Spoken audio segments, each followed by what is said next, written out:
lunchtime, so I decided to make myself a pasta dish that is a favorite to many and a dish that the whole family will love, and it's very simple to make: fettuccine alla Bolognese.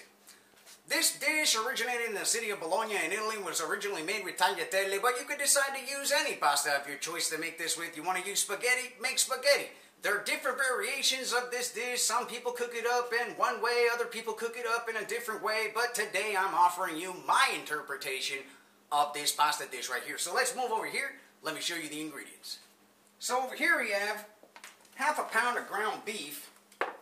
I have 2 ounces of fettuccine right here. A half a cup of red wine, 3 garlic cloves, half of a small onion, 1 carrot that I just chopped up into pieces, 1 stalk of celery chopped up into pieces, salt and pepper to taste, and 1 cup of tomato sauce right here. Obviously some olive oil to cook this up with. So what we're going to do, we're going to start prepping these 3 ingredients right here.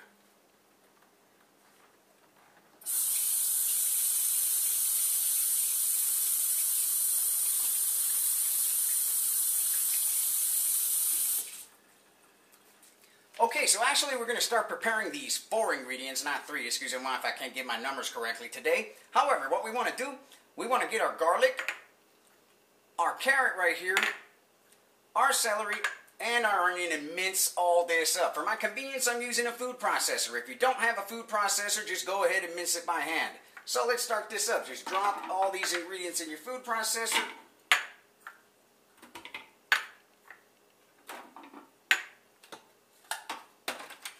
Let's do this.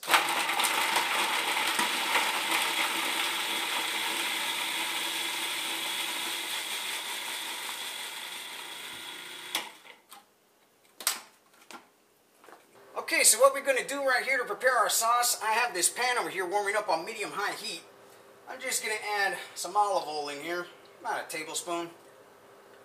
Then while this olive oil is warming up, we have this mince that I pulled out of the food processor with all those vegetables. This is the fine mince that you want to get, because this later when it cooks up, it's going to absorb into the sauce and release all its flavor into it.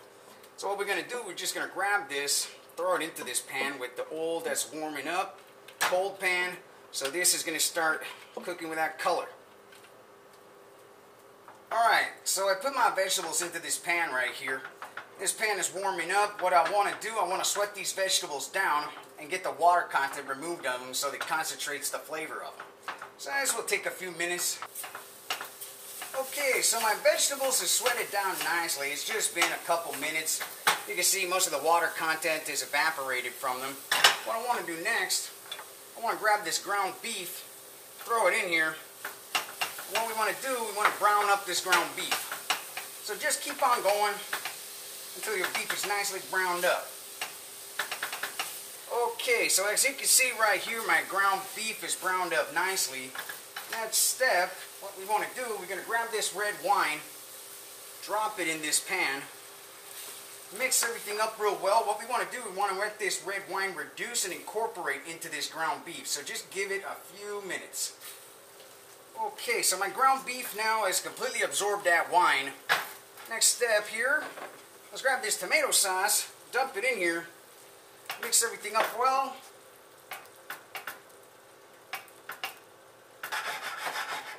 Alright, almost done here for our first stage of cooking up this recipe.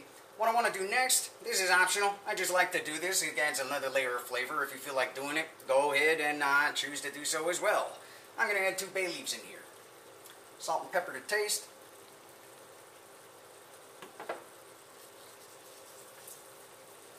Alright, came up to a bowl right now. What we want to do, we're going to drop this to a simmer, and we're going to cover it. Alright, so we covered it up. We're going to let this sauce simmer for an hour and a half, 2 hours max. The more you let it go, the more flavor it's going to absorb. That's the way to cook up a traditional Bolognese sauce, is to let it simmer for that amount of time. However, I figured out one day that I was lazy, if you want to put it, or I was just in, how do you say, the mood for a quick meal. Trying this out to make this sauce out in 10 minutes comes out perfectly. So if you're in a hurry, Give this sauce 10 minutes, 20 minutes max. You don't have to go the whole 9 yards of letting it go for an hour and a half and so forth. However, if you do have the time to do so, trust me, do it because it will add an additional layer of flavor to that sauce. So, let's let this simmer. We'll come back when it's ready. Okay, so our sauce over here is almost ready. What we're going to do, we're going to start preparing our pasta. So in this pot of boiling water that I have going on, I just put some salt in here. And a dash of olive oil. We're going to grab our fettuccine right here, drop them in this water. We're going to cook them up to the instructions on your package of pasta. I like mine al dente, depends on you. However, we're going to wait for this pasta to cook up. By that time our sauce is going to be ready. We're going to plate it up and we're going to show you the finished product. Okay, so we finished up and everything. I strained out my pasta, grabbed it, threw it back in that pot that I used to cook it up. Reserved a little bit of the pasta water as well and threw 1 tablespoon of that pasta water in that pot together with that fettuccine. Then I grabbed a little bit of that sauce that I created, about 2 tablespoons of it, threw it in that pot as well. Mixed everything up real nice to have that sauce adhere nice to that pasta. And here we go. Fettuccine alla Bolognese. A delicious pasta dish that the whole family will love and I bet you will love as well. So, try this out sometime. Don't forget to add yourself some pecorino or some Parmigiano Reggiano cheese on top to your preference. Till next time, we'll see you.